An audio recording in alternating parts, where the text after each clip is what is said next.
Bonjour, il est tout juste 13h sur Al-Oula, c'est l'heure du journal. Voici les principaux titres de l'actualité de cette journée. Éliminatoire africaine du Mondial 2026, cinquième journée. Le Maroc confirme sa place de leader de son groupe après sa courte victoire face au Niger. C'était hier soir au stade d'honneur d'Oujda. La sélection nationale a réussi à renverser la vapeur pour s'imposer en fin de rencontre 2-1 et se rapproche un peu plus de la qualification. Casablanca prête son décor au tournage d'un film d'action américain, Matchbox, un blockbuster qui met en vedette deux stars hollywoodiennes, John Cena et Jessica Biel. Plusieurs sites de la grande métropole ont été sélectionnés pour ce grand tournage, notamment les toits des immeubles et le quartier animé de Darbaoum. Et en fin de journal, nous irons à la découverte de l'univers pictural de l'artiste autodidacte Saïda Bouhsine. L'artiste expose ses toiles à Rabat pour la toute première fois. Des toiles empreintes d'une bonne dose de féminité célèbrent donc ses racines avec fierté. Nous entamons notre édition par le football et la cinquième journée des éliminatoires africaines du Mondial 2026. Les Lions de l'Atlas affrontaient hier soir le Niger. Les protégés de Walid Regragui ont dû puiser dans leurs réserves pour s'imposer face à une accrocheuse équipe du Nigeria dirigée par l'ex-sélectionneur des Lions de l'Atlas, Badou Zeki. La sélection nationale a réussi à renverser la vapeur pour s'imposer en fin de rencontre 2-1. Le Niger avait vite montré d'ailleurs ses intentions, jouer la défensive afin de sortir indemne de ce déplacement au risque. Mais dans les arrêts de jeu, Bilal Khanous offre les 3 points précieux de la victoire au Maroc. Sofia Fegrout. Les Lions de l'Atlas font leur entrée pour un match électrisant, porté par l'énergie d'un public entièrement acquis à leur cause. La géographie du football veut que la route pour les États-Unis, le Canada et le Mexique passe par Oujda et elle est quasi toute tracée pour l'équipe nationale. L'accolade est chaleureuse entre Walid Regragui et Badou Zeki, deux techniciens marocains qui se connaissent bien. Dès le coup d'envoi du match, le 11 national domine le jeu avec un pressing haut et une circulation du ballon rapide et précise. Naïf Gerd aurait pu ouvrir le score dès la 14e minute avec ce tir puissant des 30 mètres, mais rate l'occasion. Le Niger, quant à lui, fait preuve d'une résistance admirable, organisant solidement sa défense pour sortir indemne de ce déplacement à haut risque. Autre occasion manquée, à la 41e de faire trembler les filets, littéralement accrochés à eux, l'image de la frustration du presque exploit. En somme, une première mi-temps sans inquiétude majeure pour le portier nigérien. D'un point de vue tactique, Badou Zeki a su verrouiller toutes les issues devant l'offensive marocaine. Comme vous avez vu, on a fait un très grand match devant une grande équipe et on était bien placé sur tout le plan. Mais on peut être premier à la marque en première mi-temps avec 2 nettes occasions. Mais malgré la touche finale n'était pas là. Au retour des vestiaires, l'équipe du Niger parvient à ouvrir la marque à la surprise générale par le biais de Youssouf Oumarou, qui profite d'un mauvais positionnement de la défense marocaine suite à un coup franc joué malicieusement. Un peu plus de 10 minutes, c'est le temps qu'il faudra aux Lions de l'Atlas pour renverser la vapeur. Suite à un centre en pleine surface de réparation de Brahim Diaz, la balle déviée dans un premier temps par Youssef Nseri trouve un Sibari en forme qui égalise pour la sélection marocaine à la 59e minute de jeu. Un but qui redistribuera les quarts de cette rencontre. Les nationaux enchaînent les attaques. Bon, le but, Fekna, on a eu une très bonne dernière demi-heure de haut niveau. China, le match, une bonne mentalité. Et à la fin, je pense que c'est mérité la victoire avec toutes les occasions ligérionnaires, surtout en deuxième mi-temps. Donc voilà, 4 matchs, 4 victoires, les qualifications à Chilike et Emna. Juste dans les arrêts de jeu, Bilal Khanous offre enfin les 3 précieux points au Maroc de la tête. suite à un centre de Noussair Mzraoui. Oui, voilà, le moment.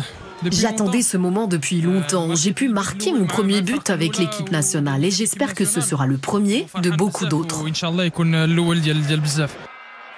Le parcours des Lions de l'Atlas en éliminatoire du mondial est sans aucun doute un long fleuve tranquille avec 4 victoires désormais en autant de rencontres. Reste à confirmer lors de leur prochaine sortie, mardi prochain, sur cette même pelouse d'Oujda, face à la Tanzanie.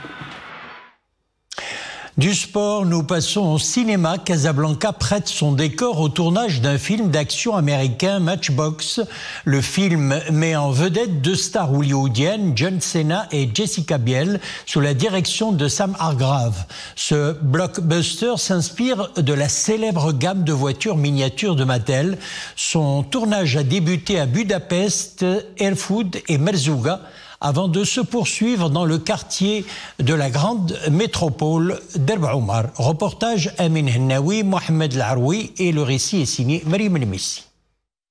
Devant une foule de spectateurs curieux, une scène hollywoodienne campe ses décors au boulevard en janvier. Des séquences d'action en voiture au beau milieu des ruelles étroites du vieux Casablanca. À l'affiche, le célèbre catcheur américain John Cena se prête à des prises de vue pour le film Matchbox, où il joue le rôle de personnage principal.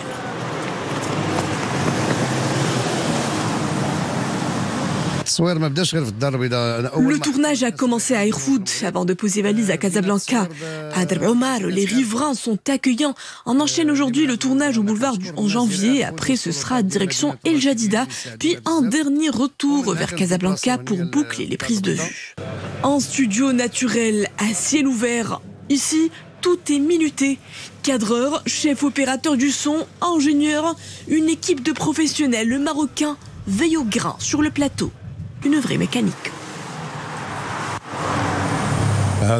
Des équipes de très haut niveau se sont relayées 5 mois en amont pour préparer les différents décors.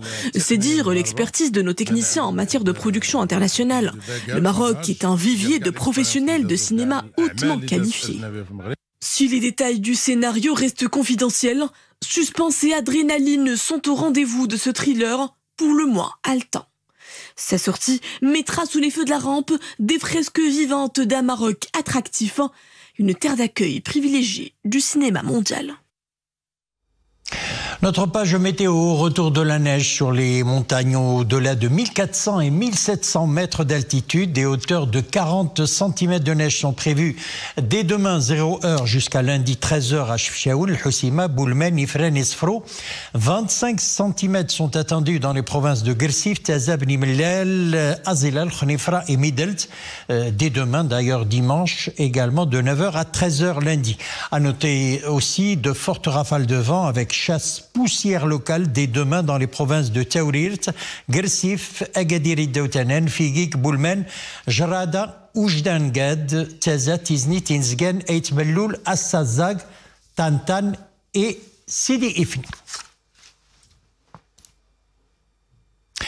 L'actualité à l'étranger marquée par ce regain de tension au Proche-Orient. L'armée israélienne a lancé de nouvelles frappes sur Gaza, notamment sur un hôpital de l'enclave construit par la Turquie.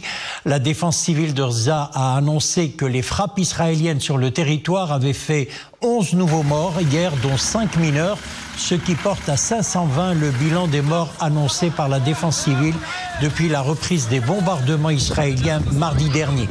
Les opérations aériennes et terrestres menées dans la bande de Gaza ont brisé le calme donc relatif qui régnait depuis l'entrée en vigueur d'un cessez-le-feu le 19 janvier. Autre conflit qui perdure, celui opposant l'Ukraine à la Russie. Une frappe de drone russe a tué hier soir tous les membres d'une même famille dans le sud de l'Ukraine. 179 drones ont été lancés, dont l'un s'est écrasé sur une maison dans la ville de Zaporizhia, tuant 3 personnes, un père de 41 ans, sa femme de 38 ans et leur fille de 14 ans. Les frappes sur Zaporizhia ont également blessé 12 personnes, dont un bébé de 9 mois. Pour sa part, l'Ukraine a également ciblé la Russie avec des attaques de drones pendant la nuit, faisant 6 blessés selon Moscou. Espace, l'équipage de Shenzhou 19 accomplit sa 3e série d'activités extravéhiculaires de sa mission. Les 3 astronautes ont travaillé pendant environ 7 heures pour accomplir de multiples tâches, notamment l'installation de dispositifs de protection contre les débris spatiaux et d'équipements auxiliaires, ainsi que l'inspection des équipements extravéhiculaires. L'équipage de Shenzhou 19 est dans l'espace depuis près de 5 mois. Il s'agit là d'une mission chinoise destinée à préparer la conquête de la Lune d'ici 2030. Retour chez nous et cette interpellation à Marrakech d'un Français d'origine algérienne faisant l'objet d'un mandat d'arrêt international émis par les autorités françaises. Résidant illégalement au Maroc, le mis en cause, âgé de 28 ans, a été interpellé par les éléments de la préfecture de la police de la cité Ocre alors qu'il conduisait de manière spectaculaire sur la voie publique à Marrakech, mettant en danger sa propre sécurité ainsi que celle des usagers de la route.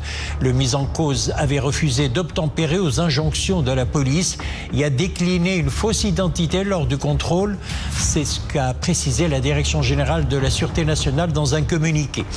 L'opération de pointage dans la base de données de l'Organisation internationale de police criminelle Interpol a révélé que l'individu fait l'objet d'un avis de recherche international pour son implication présumée dans des crimes commis dans l'Hexagone, notamment des actes de vandalisme en bande organisée sur des biens d'autrui ainsi que d'enlèvement, séquestration et de détention arbitraire d'otages, menaces de mort et violence.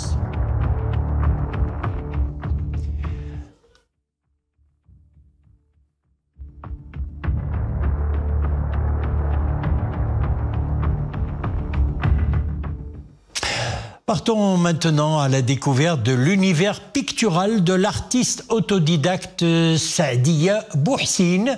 L'artiste expose ses toiles à Rabat pour la toute première fois, une véritable prouesse pour celle qui a toujours senti le besoin de libérer une impressible énergie de création, une créativité empreinte d'une bonne dose de féminité mêlée aux traditions et aux racines. Iman Ablo.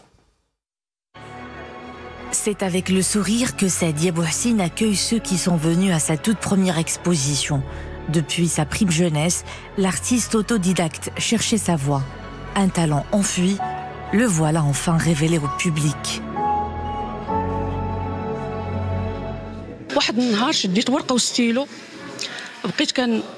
Je me rappelle encore du jour où j'ai pris un crayon et une feuille blanche et je me suis mise à dessiner. J'ai dessiné sans arrêt, avec acharnement, de 9h du soir à 5h du matin. Je n'ai pas senti le temps passer.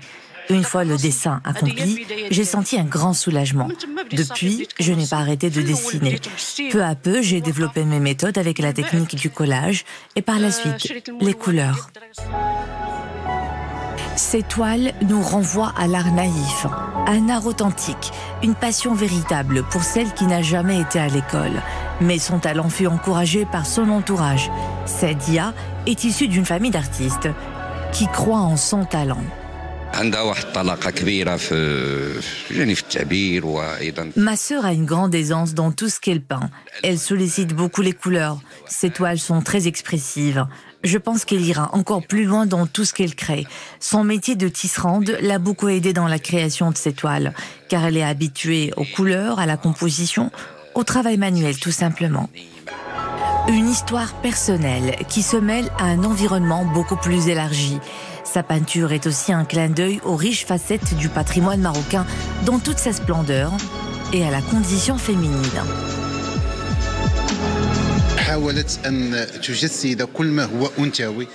Le travail de Sadia Bouhsine fait référence à tout ce qui est féminin et à partir de là, elle explore ses racines, la richesse et l'authenticité du patrimoine marocain.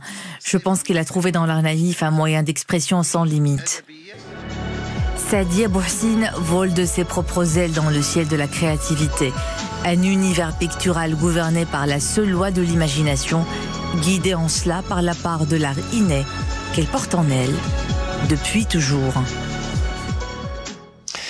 Nous refermons l'édition sur ces très belles images qui nous arrivent de Turquie où d'importantes chutes de neige ont recouvert de blanc les forêts et les montagnes. Avec des températures négatives de moins 7 degrés, les lacs sont gelés, offrant ainsi des paysages de carte postale. C'est le cas du lac Hersek. Les températures glaciales ont congelé une grande partie de ses eaux salées et riches en sel de soude. Les températures glaciales ont d'ailleurs entraîné la disparition de plusieurs flamants roses et d'autres oiseaux ne pouvant supporter ces difficiles conditions climatiques.